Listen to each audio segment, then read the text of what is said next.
It's Bonnie at Bonika Shears, and I've got some shears to look at that are part of the International Scissor Sharpeners Association certification. And let's look at it together and see if this person passed. It's kind of fun. You never know what we're going to find in here. So these are all sealed up.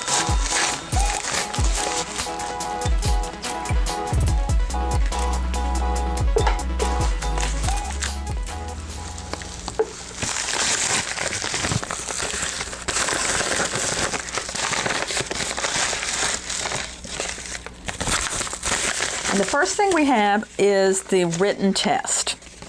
I'm going to look at it real quick. I'm going to show you the name. And this is someone I just recently trained. So let's see how well I trained him. The 3 key elements that must be correct. And he's got tension, edge, alignment correct. What should receive the most pressure? The pivot area.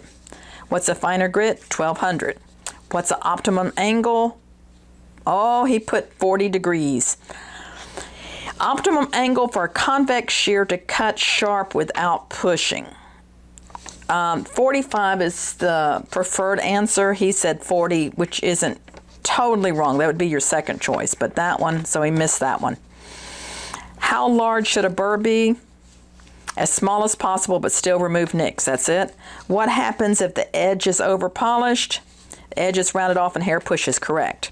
What is the traditional cut test material to see if a shear will push hair? Correct, A. What can be done if the tips don't meet? D, all of the above.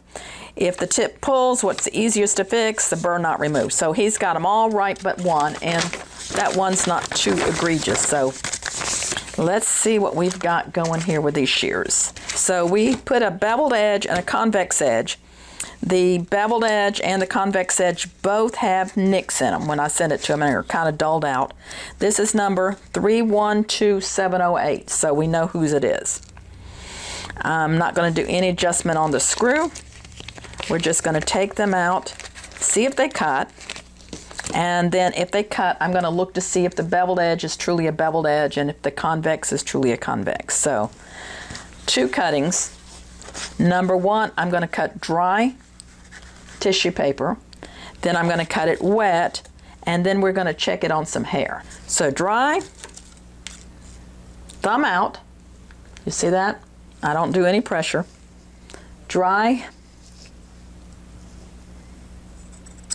good, dry, good, wet,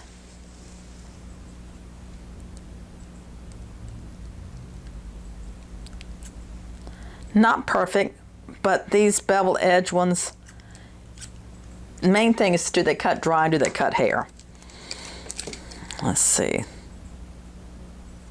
These cut great. Let's try them on hair.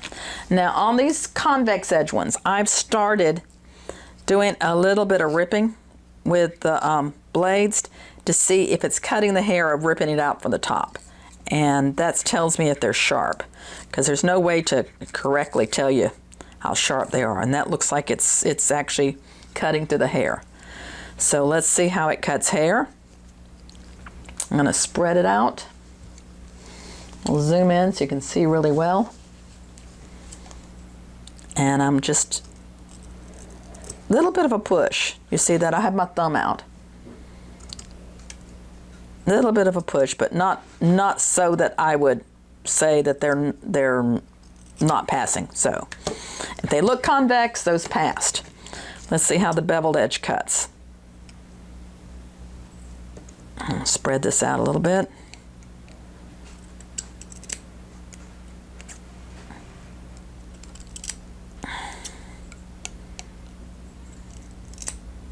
No pushing, so they're cutting hair. So let's look at these really close. So he's correctly left the serration alone here, and so they're still serrated. This side,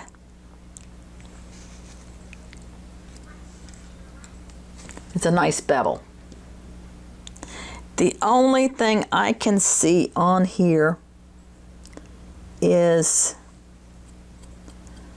that might be a little blunt, but I think it might be a little tight adjustment, but it passes. It's good. And these are difficult in that they're simple. So he passes the dry. Convex, when these come to them, or any of you that do the certification, they come from the factory that we get them from. They're brand new shears.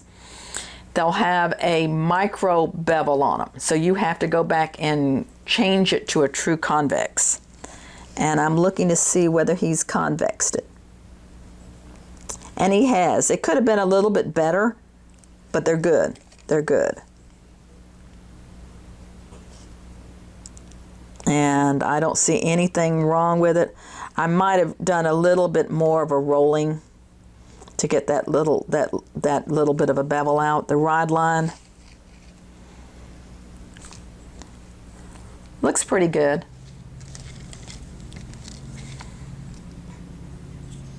It's pretty good. Little scratched up here, which makes me wonder if this pressure was, and it's a little wimpy there. Maybe his pressure was too much to the back, so it was a little bit of a relaxed rod line. But these are adjusted right. Because I always say a little bit on the tight side. I'm going to say these pass. So with missing one on the written test and these little less than perfect, but not bad at all, I'm going to say congratulations number 312, congratulations number 312708. You have passed. If you want to watch more ISSA certifications where I've looked at some shears, I'll put this link here at the end. And also, if you're interested in doing the certification, also there's a link below, or I'll put a link at the end of this video. So, hope to see you sharpening.